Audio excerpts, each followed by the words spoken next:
তোমরা যারা কল্যাণী ইউনিভার্সিটির অন্তর্গত বিভিন্ন কলেজে 5th সেমিস্টারে এখন পড়ছো, তোমাদের বাংলা জেনারেল পেপার অর্থাৎ ডিএসসি পেপারের সাজেশন নিয়ে আমি এখন আলোচনা করব। তোমাদের পরীক্ষার রুটিন তোমরা ইতিমধ্যে নিশ্চয়ই দেখে নিয়েছো। পরীক্ষা একেবারে দোরগোড়ায়, তো আর দেরি করা যাবে না।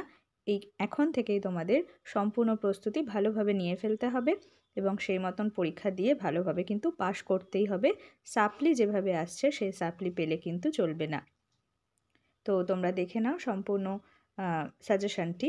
Kalyani university 5th semester DSC পর্ব 1-এ রয়েছে যে সিলেবাসটি, তারই ভিত্তি করে আমি এই সাজেশনটি তৈরি করেছি। রীতি কাকে বলে? কাব্যের আত্মা হলো রীতি, মতটি বিশ্লেষণ করো।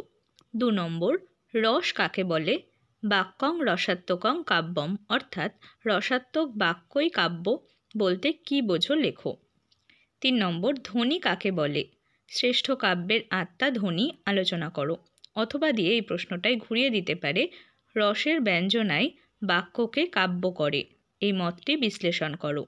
4 নম্বর, কাব্য নির্মাণ কৌশলের 3টি ভাগ, বিভাব, অনুভাব ও সঞ্চারী, আলোচনা করো।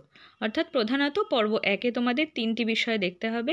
একটা হলো রীতি, একটা হলো রস, আর একটা হলো ধ্বনি, আর হলো কাব্য নির্মাণের যে 3টে ভাগ রয়েছে, বিভাব, অনুভাব ও সঞ্চারী ভাব। প্রধানত এই 4টে বিষয় যদি তোমরা খুব ভালোভাবে বুঝে নিতে পারো, এটা কিন্তু শুধু মুখস্থ করার বিষয় নয়, বিষয়টা ভালোভাবে বুঝে তারপরেই নোট প্রস্তুত করার চেষ্টা করবে এবং সেই মতন করে নোটটা পড়ে ফেলবে। তো যদি সেই মতন করে পড়াশোনাটা করে পরীক্ষার হলে যেতে পারো, তাহলে আর এই টপিকের উপর কোনো ভয় থাকারই কথা নয় এবং ভালোভাবে ডিএসসি পেপারটা তোমরা পরীক্ষা দিয়ে আসতে পারবে।